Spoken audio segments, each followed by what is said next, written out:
Nuopurista polokan lähti, jalkani pohjii kutkutti.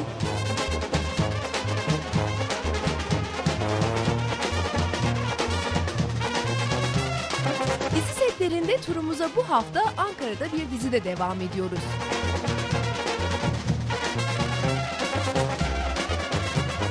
Tam bir aile dizisi olan ve 7'den 70'e herkesi televizyon başına bağlayan bir dizideyiz. Yani Yeni Evli dizisindeyiz.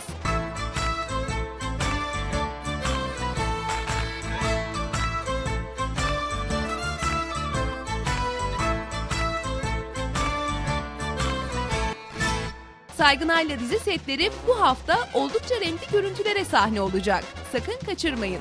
Saçmalama Pelin'cim ya, ne alakası var? Şengül sadece kaybettiği köpeğini geri aldı. Kaybetmeseymiş canım. Biz kaybettik mi Çiko'yu? Ama o kaybetti. Kaybetmeseymiş ya. Nuopurista kuuluu se polokan tahti, jalkani pohjii kutkutti.